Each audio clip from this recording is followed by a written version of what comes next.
While you are walking outside, there are rocks and spikes all over the ground. There is nowhere to sit or lean on after walking all day, and when you finally find a bench to sit on, it has a gap in the middle which prevents you and your family or friends from being together while sitting. It seems like a silly and almost dystopian world. However, this is the reality of the United States and many countries around the world due to hostile architecture. Is it truly fixing homelessness, or is it making it worse for everyone? Hostile architecture is also known as anti-homelessness architecture. It can mainly be found on the ground, windows, and in benches. People also use cameras on properties to watch people 24/7, and they also kick them out or get them arrested if they are camping on their property.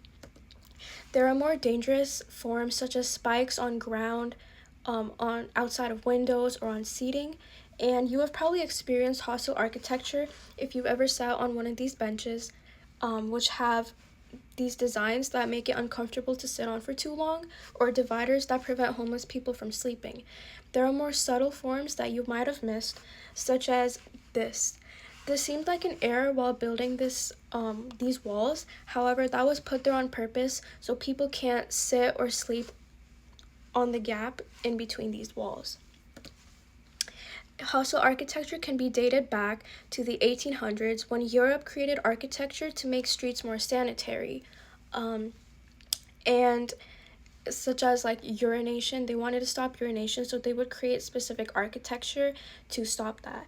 And America adopted it and used it during segregation when they wanted to separate white people from black people in public. Even railroads and highways would lead black and white people to different areas. And following the end of the Civil War, Congress passed the Vagrancy Act of 1866, according to Hodges.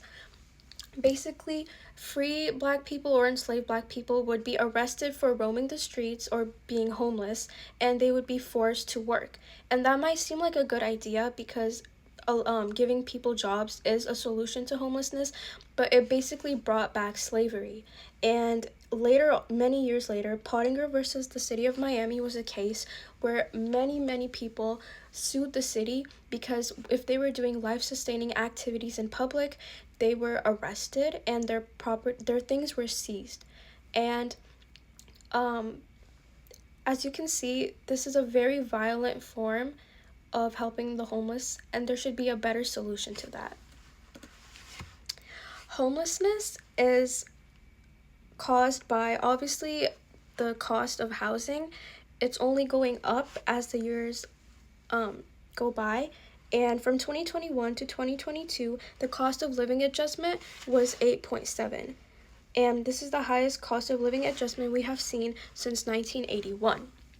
So the first solution is housing should not be that expensive. The second one is people shouldn't just be given jobs, but proper services to support them and not let them go back to being homeless. Housing, proper employment, services, therapy, anything that would keep these people from going back to not having a job or a house. And another solution is to stop using money on arresting people and creating hostile architecture when it can be used on actually fixing the issue of homelessness and proper housing. Washington State removed homeless camps and replaced them with boulders, and they spent $700,000 on it, according to Markovich. Obviously, the government is using our money, for the wrong things, and that is one of the biggest issues. Finally, proper housing instead of shelters full of beds that can't accommodate enough people.